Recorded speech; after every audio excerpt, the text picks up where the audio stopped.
Hello dear student, स्वागत है फिर से आप सभी का आपके अपने इस यूट्यूब चैनल पर। उम्मीद है आप सभी लोग अच्छे होंगे और बेहतरीन तरीके से पढ़ाई कर रहे होंगे। आज का जो वीडियो होने वाला है हमारा वो है क्लास 9 मैथ चैप्टर 2 बहुपद से प्रश्नावली 2.1 का सवाल। आज इस वीडियो में हम पूरे सवाल देखेंगे। प्रश्नावली 2.1 के जितने भी सवाल हैं इसी वीडियो में हम देखेंगे। और मैं आपको बता दूं, बहुत ही आसान सवाल है, बस समझने की फेर है दोस्त। यदि आप अच्छे से समझेंगे तो बहुत ही आसान तरीके से कम समय में सभी सवाल को कर सकते हैं। तो इस वीडियो को आप जरूर देखिएगा। इसी वीडियो में हम पूरा सवाल करेंगे अच्छे तरीके से। और आपको पता ही है, सवाल लगाने से पहले हम क्या करते हैं, पहले देखते हैं कुछ मिनट कैलकुलेशन। तो पहले हम देख लेते हैं कैलकुलेशन। तो आप देखेंगे यहाँ पे कैलकुलेशन करने के लिए कुछ एग्जांपल ले लिए हैं। बहुत ही अच्छे तरीके से हम इसको करेंगे और जिस प्रकार से मैं यहाँ पे करूँगा उसी प्रकार से आपको भी प्रैक्टिस करना है, ताकि सवाल जो करने में आसानी हो, कम समय लगे। ठीक है, तो इसको कर लेते हैं। देखिए यहाँ पे पहला हमारा क्वेश्चन है मल्टीप्लाई है। इसको हम करेंगे, कैसे करेंगे देखिए। इसको हम कर लेंगे यहाँ पे, कैसे करेंगे। 6 7 क्या हो जाएगा सर, 42 हो जाएगा। 6 9 54, 5 7 35, 35 और 54 यानी 35 4 39, 39 और 50 यानी कि 90 में 1 कम 89 और 4 93। ठीक है, फिर 6 8 48, 5 9 45, 45 और 48, 45 45 90 और 3 93। 93 में 9 जोड़ेंगे तो 9 3 12 यानी हो जाएगा 102। तो बचेगा हमारा कितना, 10, 5 8 40 और 10 50। ठीक है सर, इस प्रकार से आपको भी करना है। ठीक, नेक्स्ट इसको देखते हैं। 9 छक्के 54, 9 सत्ते 63, 8 छक्के 48, 48 63 जोड़ेंगे 111। ठीक है, और इसके बाद यहाँ पे 5 111, 5 116, 116, फिर 9 से 63, 8 से 56, 56 और 63 जोड़ेंगे सर तो कितना आएगा, 56 और 3 59 यानी 60 60 120, 1 कम 119 ना। 119 में हम 11 जोड़ेंगे तो कितना आएगा, 130।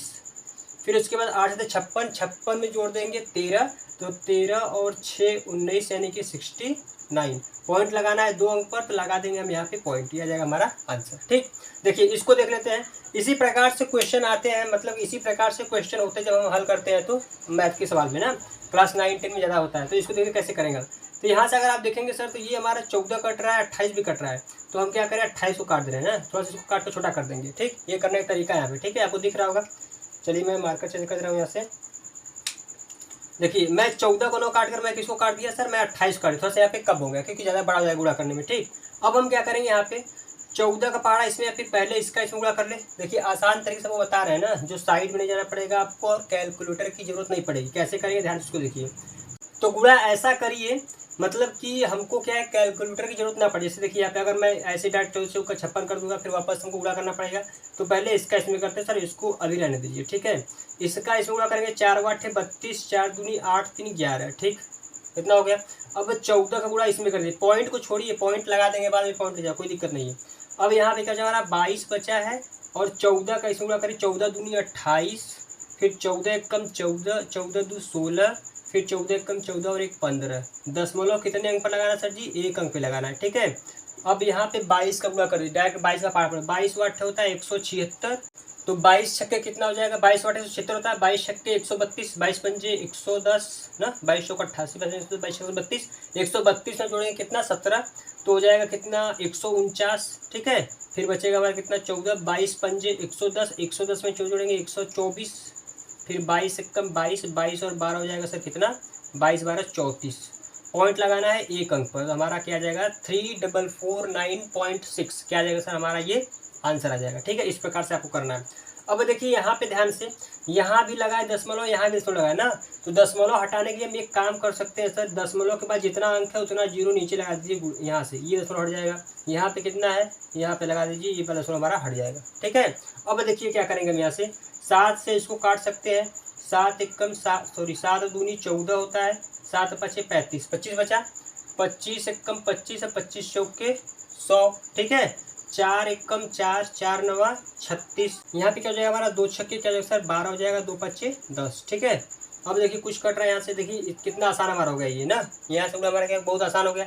अब क्या क्या बचा उसको देख लेते हैं, ध्यान से क्या क्या बचा यहाँ पे। अभी यहाँ पे कट रहा है ना 3 से, 3 3 का 9, 3 8 24 और कुछ नहीं कट रहा है।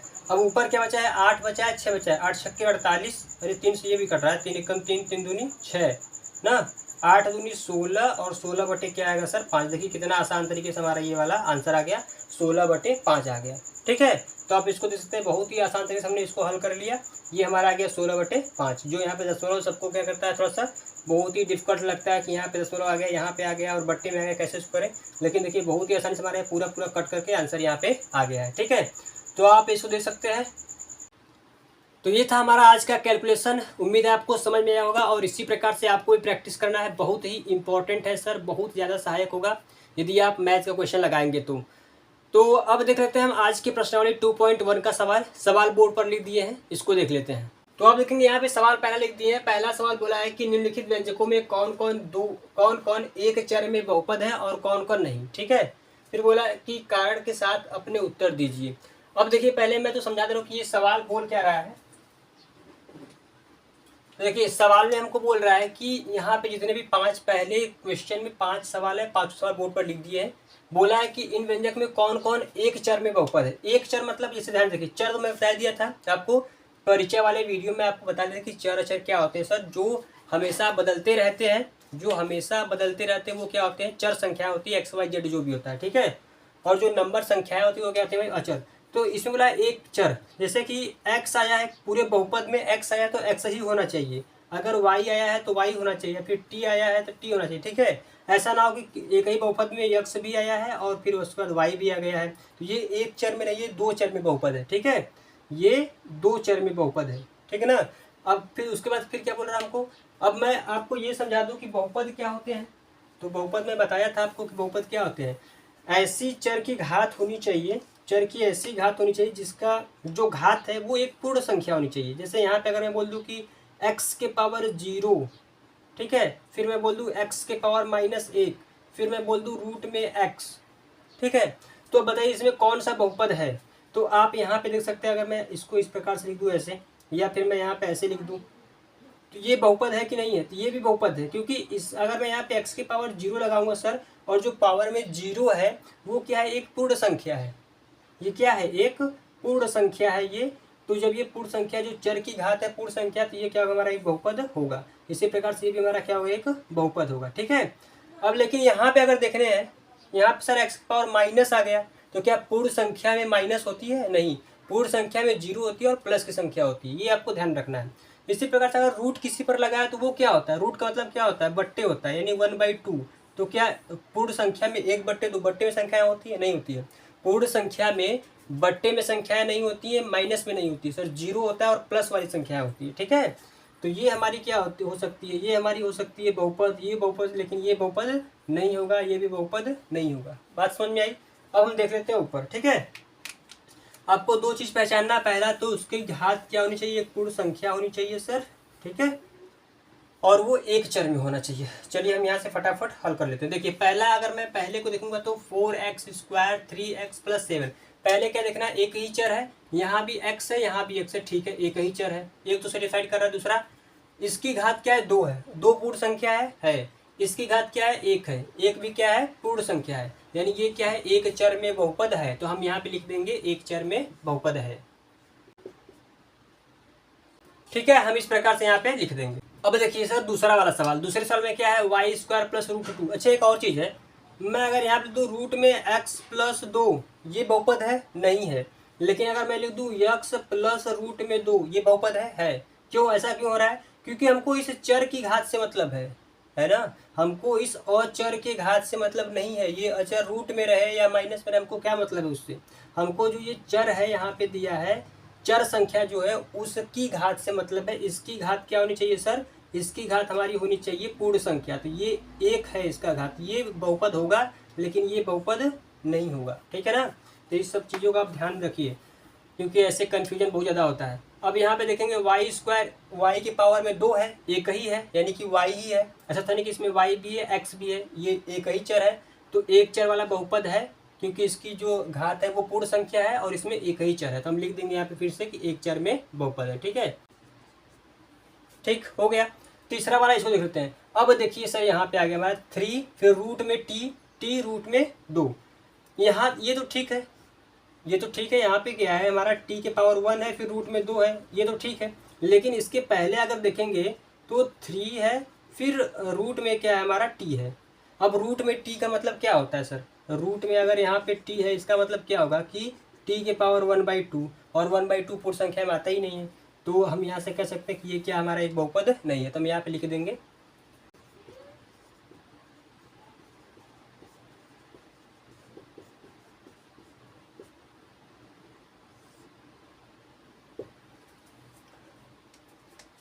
तो हम इस प्रकार से लिख देंगे एक चर में बहुपद नहीं है। ठीक है, 3 हल हो गया।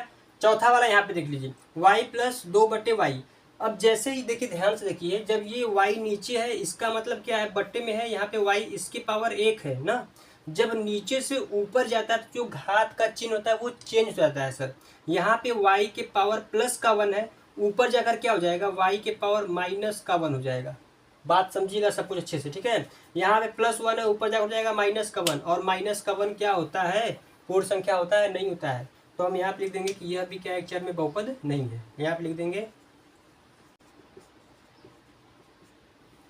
ठीक है, इस प्रकार से लेंगे यह एक चर में बहुपद नहीं है, क्योंकि इसकी जो घात है वो क्या है, हमारी पूर्ण संख्या नहीं है। ठीक है, अच्छा देखिए, इन सब में थोड़ा सा छूट क्या रहा है हमारा, बोला था कारण के साथ अपने उत्तर दीजिए ना। तो कारण इसमें, अगर इसमें लिखना हो तो कारण क्या लिखेंगे कि x चर की जो घात है वो एक पूर्ण संख्या है। ठीक है, इसमें भी लिख देंगे y चर की जो घात है एक पूर्ण संख्या है। इसमें कारण क्या लिखेंगे, एक चर में बहुपद नहीं, तो इसमें लिखेंगे हम कि जो चर t है उसकी जो घात है एक पूर्ण संख्या नहीं है। चर t की घात एक पूर्ण संख्या नहीं है, इस प्रकार से हम लिख देंगे। यहाँ पर लिख देंगे कि y चर की घात एक पूर्ण संख्या नहीं है। इस प्रकार से हम सबका क्या करेंगे, यहाँ पे कार्ड लिख सकते हैं। ठीक है, तो हम यहाँ पे कार्ड सबका लिख दे रहे हैं, थोड़ा छूट गया था। इस प्रकार से हम सबका देखिए यहाँ पे कार्ड भी लिख सकते हैं सर। चर x की घात एक पूर्ण संख्या है, इसलिए क्या एक बहुपद है। चर y की घात एक पूर्ण संख्या है, इसलिए ये भी क्या एक चर में बहुपद है। चर t की घात एक पूर्ण संख्या नहीं है, इसलिए क्या एक बहुपद नहीं है। चर y की घात एक पूर्ण संख्या नहीं है, इसलिए ये भी क्या एक बहुपद नहीं है। ठीक है, अब इसी पहले क्वेश्चन का हम आखिरी वाला सवाल देख लेते हैं। इसमें देख लेते हैं कि ये क्या है। तो यहाँ देखेंगे x के पावर 10, y के पावर 3, t के पावर 5। अब यहाँ पे तो ये सेटिस्फाइड कर रहा है, 10 एक पूर्ण संख्या, 3 भी एक पूर्ण संख्या, 50 भी एक पूर्ण संख्या है, सब एक पूर्ण संख्या है। लेकिन अब बताइए हमको क्या बोला था, एक चर में बहुपद, यानी कि एक ही चर होना चाहिए, या तो x हो, या तो y हो, या तो t हो, इनमें से कोई एक होना चाहिए। लेकिन यहाँ पे तीनों साथ में आ गए हैं, तो हम यहाँ पे लिखेंगे कि यह एक चर में बहुपद नहीं है। ये बहुपद है, ये बहुपद है, लेकिन एक चर में बहुपद नहीं है। ठीक है, तो हम यहाँ लिख देंगे कि यह एक चर में बहुपद नहीं है। कार्ड लिख देंगे, क्योंकि इसमें 3 चर है, x y t 3 चर है, इसलिए क्या एक बहुपद में चर नहीं है। ठीक है, तो आप इस प्रकार देखिए, इसको लिख सकते हैं कि यह एक चर में बहुपद नहीं है। x y तथा t इसमें 3 चर है। ऐसा देखिए, थोड़ा सा आसान, थोड़ा सा अच्छा क्या होगा, पहले आप इसको लिख लीजिएगा तो सही रहेगा ना। x y तथा t 3 चर है, इसलिए क्या है, यह एक चर में बहुपद नहीं है। ठीक है, ऊपर नीचे हो गया, पहले इसको लिख देंगे फिर इसको लिखेंगे, थोड़ा अच्छा रहेगा। ठीक, तो ये हमारा पहला क्वेश्चन था, हल हुआ, आप इसको देख सकते हैं। देख लेते हैं नेक्स्ट क्वेश्चन नंबर 2। तो पहले क्वेश्चन को हल करने के बाद अब हम आ गए हैं दूसरे क्वेश्चन पर। बहुत ही आसान सा सवाल है, आप इसको देखेंगे एक ही बार में आपको समझ में आ जाएगा अच्छे तरीके से। ठीक है, तो देख लेते हैं दूसरा क्वेश्चन। देखिए बोर्ड पर सवाल लिख दिए। सवाल क्या है, निम्नलिखित में से प्रत्येक में x स्क्वायर का गुणांक लिखिए। अब बताइए, पहले मैं आपको बता दूं कि गुणांक क्या होता है सर। जो भी आपको क्या देखना है, जो भी बहुपद है उस बहुपद में आपको सिर्फ देखना है कि x स्क्वायर कहाँ पे है। बस x स्क्वायर जैसे ही मिलेगा आपको देखना है कि उसमें किस से गुणा हुआ है, इस x स्क्वायर में किस संख्या से गुणा हुआ है, 1 2 3 4 प्लस माइनस क्या है, तो जिससे गुणा हुआ होगा वही क्या होगा, उसका गुणांक होगा। जैसे हमारे तब यहाँ पे लिख दिया 2, तो इस x स्क्वायर का गुणांक क्या हुआ 2। अगर मैंने यहाँ पे लिख दिया कि इस प्रकार से, ठीक है, तो माइनस एक्स स्क्वायर, इसका गुणांक क्या है, आप कहेंगे कुछ नहीं है, लेकिन यहाँ पे क्या है, 1 है। क्योंकि हम कभी भी ऐसे लिखते हैं कि 1 एक्स स्क्वायर ऐसे, ठीक है, जो 1 होता है तो 1 को हम लिखते नहीं है, क्योंकि यहाँ पे ऑलरेडी 1 है। तो इसका गुणांक क्या होगा सर, इसका गुणांक हो जाएगा माइनस का 1 हो जाएगा। ठीक है, बस एक्स स्क्वायर में जिस संख्या से गुणा हुआ है वही क्या हो जाएगा, इसका गुणांक हो जाएगा, वो कुछ भी रहे। ठीक है, जैसे मान लीजिए यहाँ पे एक्स स्क्वायर, मैं यहाँ पे c/d लिख दे रहा हूँ, इसका गुणांक क्या है सर, इसका गुणांक है c/d। ठीक है, मैं लिख दिया एक्स स्क्वायर, यहाँ पे 1000 या 100 लिख दिया, इसका गुणांक क्या है, इसका गुणांक ये।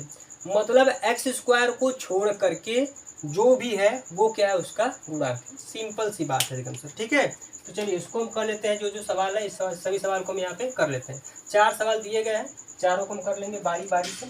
पहला देखेंगे यहाँ पे 2 + x² + x, तो इसका गुणांक क्या है, यहाँ पे लिख दिया पहले सूत्र में। एक्स स्क्वायर गुणांक क्या है, 1 है, यहाँ पे कुछ नहीं मतलब 1 है, तो इसका गुणांक क्या होगा सर, इसका गुणांक हो जाएगा 1। बहुत ही आसान तरीके से हमारा यहाँ पे आंसर आ जाएगा। ठीक है, दूसरे में देखेंगे 2 - x² + x³, हमको केवल एक्स स्क्वायर ढूंढना है, यहाँ पे है, इसका गुणांक क्या है, -1, क्योंकि माइनस लगाते हैं, यहाँ पे क्या हो जाएगा सर, यहाँ हो जाएगा हमारा -1 हो जाएगा। ठीक, नेक्स्ट हमारा यहाँ पे देखिए एक्स स्क्वायर, मैं बोला था एक्स स्क्वायर को छोड़कर कुछ भी हो वो उसका क्या हो जाएगा गुणांक, तो π/2, इसका गुणांक क्या हो जाएगा, π/2 हो जाएगा। ठीक है, मार्कर चेंज कर दूँ तो इसका गुणांक क्या हो जाएगा सर, इसका गुणांक हो जाएगा पाई/2। ठीक है, मैं बोला था कि एक्स स्क्वायर को छोड़ो जो भी हो क्या हो जाएगा उसका गुणांक, तो पाई/2 क्या हो जाएगा 2 हो जाएगा। आखिरी हमारा क्या है, इस समय देखेंगे तो एक्स स्क्वायर है ये नहीं है सर ना, एक्स स्क्वायर तो है ही नहीं, तो इसका गुणांक क्या होगा, इसका गुणांक हो जाएगा हमारा 0। क्या हो जाएगा, 0 हो जाएगा। ठीक है, तो इस प्रकार से आप यहाँ पे देख सकते हैं जितने भी हमारे सवाल थे सभी सवाल को हम यहाँ पे हल कर लिए हैं। उम्मीद है आपको समझ में आया होगा, आप इसको देख सकते हैं। देख लेते हैं नेक्स्ट क्वेश्चन नंबर 3। तो अब आप देखेंगे यहाँ पे क्वेश्चन नंबर 3 बोर्ड पर दिया सवाल है कि 35 घात के द्विपद का और 100 घात के एक पद का एक एक उदाहरण दीजिए। बहुत ही आसान सवाल है, इससे आसान सवाल अब आसान तो कुछ हो ही नहीं सकता है। लेकिन ध्यान से क्या बोल रहा है, इसमें बोल रहा है कि आपको एक द्विपदी ना बताया था ना, एक पद द्विपदी परिचय बताया था आपको, यानी जिसमें 2 पद होगा, द्विपद होगा, एक पद होगा, एक पदी, त्रिपदी, 3 पद होगा। तो 2 पद का हमको जैसे मान लीजिए यहाँ पे ये हमारा क्या है 2 पद है, अब इसमें हमको घात क्या होनी चाहिए, 35 होनी चाहिए। तो द्विपद का एक उदाहरण देना है और 100 घात वाले का एक पद का एक उदाहरण देना है। बहुत ही आसान सवाल है, कोई दिक्कत नहीं इसमें। देखिए हम यहाँ से उत्तर लिख लेंगे सर, इसका हल करेंगे तो उत्तर करेंगे 35 घात का द्विपद का एक उदाहरण। तो यहाँ पे कुछ भी लिख दीजिए, आप यहाँ अपने मन से कुछ भी लिख सकते हैं सर, इसका ये मतलब नहीं है कि आंसर नहीं मिल रहा है। ठीक है, बस यहाँ पे 2 पद होना चाहिए, एक पद है 2 पद है, घात क्या है 35 है। ठीक है, ऐसे आप हजारों करोड़ों जितना मन करे सर उतना आप यहाँ पे उदाहरण लिख सकते हैं। ठीक है, बस आपको ये जो बोल रहा है वो फॉलो करना है कि जितना ये बोला वैसे जैसे बोला वैसे करना है। ठीक है, ऐसे आप देखिए कुछ भी लिख सकते हैं। ठीक, ऐसे आप यहाँ पे कुछ भी लिख सकते हैं इस प्रकार से। ठीक है, दिख रहा है इसमें 2 पद होने चाहिए और इसकी घात क्या होनी चाहिए 35 होनी चाहिए। ये हो गया हमारा एग्जाम्पल, यहाँ पे एक बोला था हम 3 एग्जाम्पल लिख दिए। इसी प्रकार से 100 घात का बोला एक पद होना चाहिए इसमें, तो यहाँ पे लिख दीजिए x के पावर 100। ठीक है, या फिर रूट में 2 x के पावर 100, या फिर लिख दीजिए 3x के पावर 100। पावर में क्या होना चाहिए 100 होना चाहिए और वो एक ही पद होना चाहिए, ऐसा नहीं कि प्लस माइनस कुछ लगा दें। ठीक है, नहीं, वो क्या होना चाहिए एक पद होना चाहिए और उसकी पावर क्या होनी चाहिए 100 होनी चाहिए। तो बताइए कितना आसान ये सवाल था। ठीक है, इस सवाल में कुछ था ही नहीं, आप इस प्रकार से जितना मन करे उतना आप उदाहरण लिख सकते हैं। ठीक है, एक एक बोला है, आप जितना मन करे उतना उदाहरण लिखिए। तो इस प्रकार से हमारा ये हल हो गया, उम्मीद है आपको समझ में आया होगा। देखते हैं नेक्स्ट क्वेश्चन नंबर 4। तो हम सवाल को हल करते करते क्वेश्चन नंबर 4 पर आ गए हैं। सवाल बोर्ड पर लिख दिए, उसको भी देख लेते हैं क्योंकि बहुत ही आसान सवाल है। तो अब देखते हैं क्वेश्चन नंबर 4। देखेंगे आप सवाल बोर्ड पर लिखे हैं, सवाल में है कि निम्नलिखित बहुपदों में से प्रत्येक बहुपद की घात लिखिए। अब ये क्या होता है, तो मैं आपको बता दूं कि चर की सबसे बड़ी जो घात होती है वही बहुपद की घात होती है। ठीक है, जो भी बहुपद है उस बहुपद में जैसे कि x³ भी आया है, x² भी आया है, x के पावर 4 आया है, x के पावर 5 आया है, जो भी कुछ है, तो उस बहुपद में हमको ढूंढना है सबसे बड़ी जो चर की घात होगी वही क्या होती है, बहुपद की घात होती है। ठीक है, तो मिला जुला कर मैं सिंपल सा ये लाइन बोलूँ कि कैसे पता करेंगे कि बहुपद की घात क्या है, तो आपको केवल सबसे बड़ी घात को देखना है कि कितनी बड़ी घात है, सबसे ज़्यादा क्या है घात उसकी कितनी बड़ी उस बहुपद में, वही क्या हो जाएगी हमारी बहुपद की घात हो जाएगी। तो चलिए यहाँ पे देख लेते हैं पहले वाले में। तो 5x के पावर 3 है, यहाँ पे 4x के पावर 2 है, 7x के पावर 1 है। तो 1 बड़ा है कि 2 बड़ा है कि 3 बड़ा है, तो आप कहेंगे 3 बड़ा है। तो इस बहुपद की घात क्या हो जाएगी सर, 3 हो जाएगी, क्योंकि इस बहुपद में x यानी कि चर की जो सबसे बड़ी घात है वो क्या है 3 है। तो इसका आंसर क्या आएगा 3 आएगा। नेक्स्ट हमारा क्या है 4 - y के पावर 2, इसमें सबसे बड़ी घात क्या है 2 है, तो इस बहुपद की घात क्या होगी सर 2 होगी। बताइए इतना आसान सवाल है, कोई दिक्कत परेशानी इसमें है नहीं। इसमें देखेंगे यहाँ पे t है, इसकी सबसे बड़ी घात क्या है 1, और इससे बड़ा कोई है नहीं 1 से बड़ा, तो इसकी क्या हो जाएगी घात हमारी 1 हो जाएगी। ठीक है, इसी प्रकार से अगर मैं आखिरी वाले में बात कर लूँ तो आखिरी वाला भी हमारा हो जाएगा, उसको देख लेते हैं। ठीक है, देखिए आखिरी वाला देखेंगे 3 है यहाँ पे। तो मैं परिचय अगर किसी ने भी अगर परिचय वाला वीडियो देखा होगा तो मैं उसमें बताया था कि बहुपद वो तभी होगा जब उसकी घात क्या होगी, एक पूर्ण संख्या होगी। ठीक है, और या फिर आप कहीं से सुने भी होंगे। लेकिन यहाँ पे देखेंगे केवल हमारा क्या है 3 है, यहाँ पे क्या है केवल 3 है, इसमें ना तो कोई चर है ना इसमें कोई चर दिख नहीं रहा है। तो ऐसा नहीं है कि ये क्या हमारा बहुपद नहीं है। देखिए आप सुने होंगे किसी से भी कि क्या होता है हमारा कि चर और अचर की जो संख्याएं होती हैं उसमें क्या होता है हमारा वो एक हमारा बहुपद होता है। लेकिन यहाँ पे तो किसी को चर दिख नहीं रहा है, तो आप कहेंगे ये कैसे बहुपद हो गया। तो मैं आपको समझा दूं कि यहाँ पे चर दिख नहीं रहा लेकिन चर संख्या यहाँ पे है, क्योंकि मैं क्या बोला था चर की घात क्या होनी चाहिए सर, एक पूर्ण संख्या होनी चाहिए। पूर्ण संख्या कहाँ शुरू होती है 0 से।